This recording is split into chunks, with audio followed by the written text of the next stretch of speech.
Okay, suppose f and g are two functions continuous at C. Suppose these two functions are continuous at C, then their sum means f plus g. Then their difference f minus g. Product f into g. Similarly, their quotient f by g. All are continuous at the same point. Okay, you should remember this theorem. Here you should take care that g of x not equal to 0 in this case. And look at the theorem. Suppose f and g be two real functions continuous at a real number c, then f plus g is continuous at c, f minus g is continuous at c, f into g is continuous at g. Similarly, f by g also continuous, provided g of c not equal to 0. We can generalize this theorem also. Suppose f and g are two continuous functions, then their sum, difference, product and quotients all are continuous functions. ಎರಡು continuous function ನ sum, difference, product ಆಮೇಲೆ quotient ಅವುಗಳೆಲ್ಲವೂ ಕೂಡ continuous. They are always continuous. Okay, now look at the problem. Show that every rational function is a continuous function. We know that rational function means it is a function of the form f of x is equal to p of x by q of x.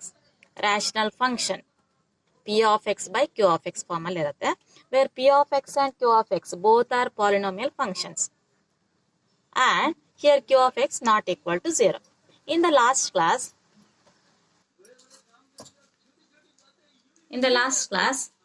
you showed that every polynomial function is a continuous function.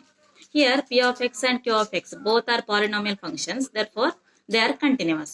And just now this theorem we learned from the theorem, the quotient of two polynomial functions is always continuous. Therefore, this function is a continuous function. Where p of x and q of x are polynomial functions, q of x not equal to 0. We know that every polynomial function is continuous. Therefore, p of x and q of x are continuous functions. And we also know that quotient of two continuous function is a continuous. Therefore, f of x is continuous function. Next one, discuss the continuity of the sine function. Call that function as f of x is equal to sine x. Now, put x is equal to c plus h. X is equal to c plus h. When x tends to c, h tends to 0. When x value is nearly equal to c, then h is nearly equal to 0. Now we know that how to show the function is continuous or not. First find f of c. F of x is sin x, therefore f of c is sin c. Now find the limit of f of x when x tends to c. Means limit of f of x is sin x. Limit when x tends to c, h tends to 0. Sin, replace x by c plus h. Sin of c plus h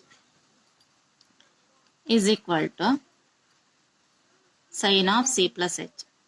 Limit h tends to 0. We know that sin of x plus y is sin x cos y plus cos x sin y. Use that formula. It becomes sin c cos h sin x cos y plus cos x sin y. Now apply the limit value. Means replace all h by 0. Sin c cos 0 plus cos c sin h is 0. Sin c into cos 0 is 1 plus cos c sin 0 is 0. Sin c into 1 is sin c and this is 0 is equal to sin c.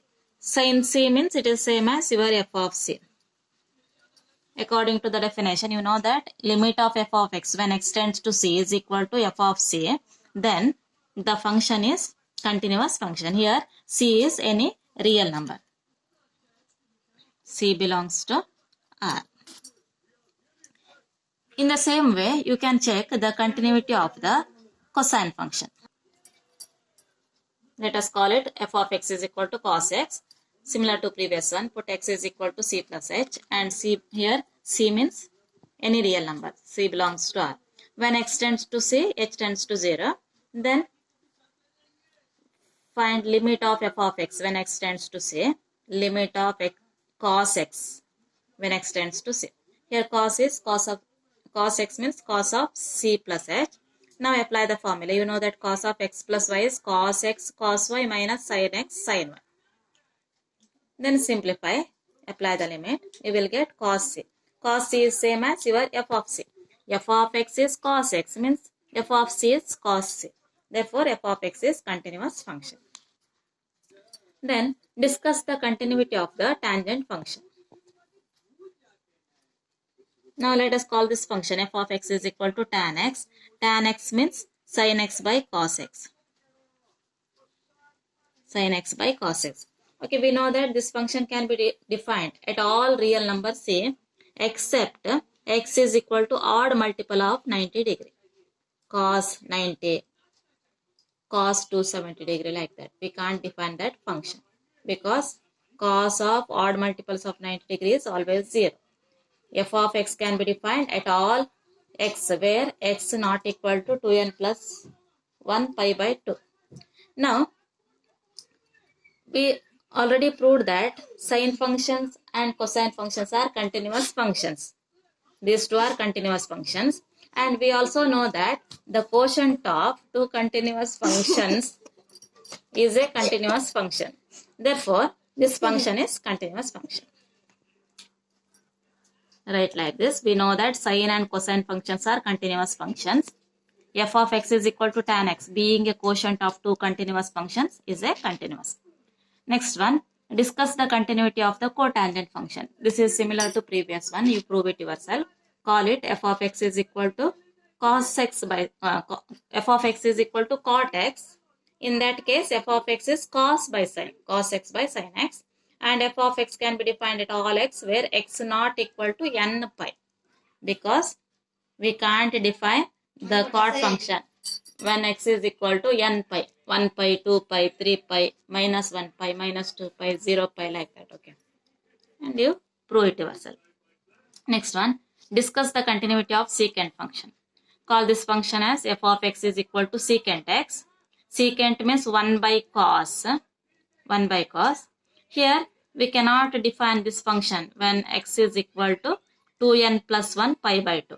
Means f of x can be defined at all x where x not equal to 2n plus 1 pi by 2. Okay, now we already proved that every constant function is a continuous and cosine function also a continuous. These two are continuous functions, and this is nothing but quotient of two continuous functions. Quotient of two continuous functions. Therefore, it is continuous. Right, like this.